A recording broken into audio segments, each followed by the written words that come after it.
Thursday Theater, friends. Good to have you with us. I've got Phil Calhoun, Beta Benefits Insurance Services. Phil, good to have you with us.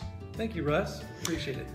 We've got an opportunity to learn about cyber liability. So Phil, take the floor and tell us about that difficulty.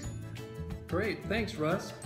Well, we've been doing employee benefits, health insurance, and Medicare for some time now.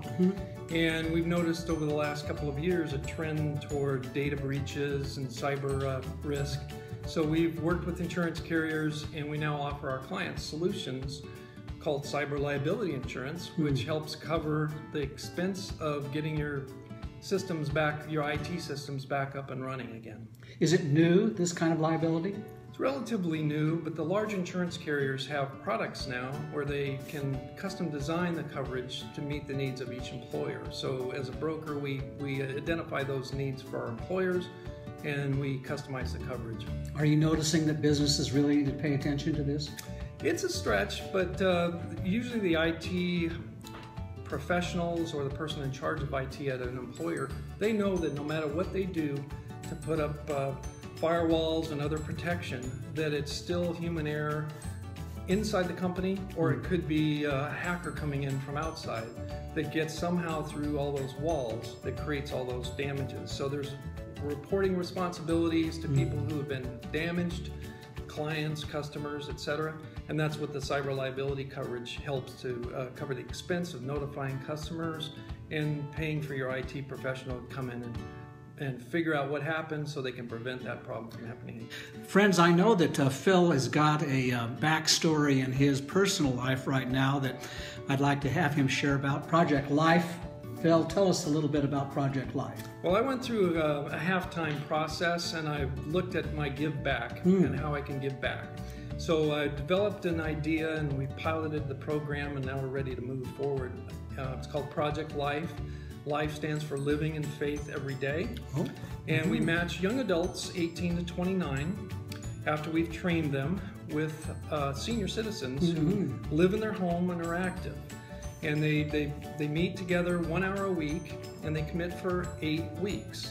And during that time period, they do fellowship, they pray, and then they also help the senior or seniors with a simple household task. I see. And so it's a fellowship-based program, and we're having a lot of fun with it, and we're doing a lot of training for the young adults to get them ready so that they can get matched up with the seniors. So what are you noticing are the biggest challenges in launching this in terms of your clients, your helpers, and then the seniors? Where do these people come from? Well, it was kind of a catch-22 at first. We had a lot of young adults interested, not enough seniors, and now we have a long list of seniors, and of course during the summer months, the young adults kind of go off, leaving for college, leaving their college schedules, and they get jobs, etc. So we're gearing up in the fall to do more recruiting of young adults. So now we have this backlog of seniors. We want to match them up with young adults and get them all trained.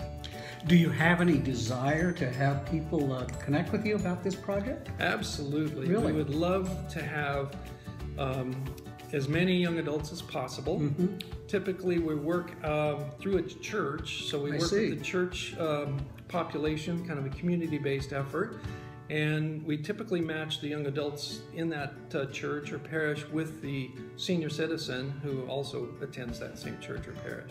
And Phil has told me that this is just about ready to become a nonprofit, so that is part of the intricacy of this give back, isn't it? That's right. So we need funds to keep the young adults trained and to do as much matching as we can.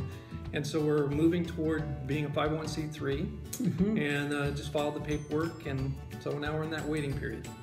It's not unusual, friends, to hear this story about the give back and people finding their way. It's one of the key elements of Thursday Theater in terms of my interviews, is to find out what is happening with individuals who know that their professional life needs that balance of that give back.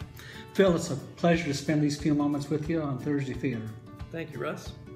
Friends, we thank you, and you have a good week. See you next week on Thursday Theater. Bye-bye.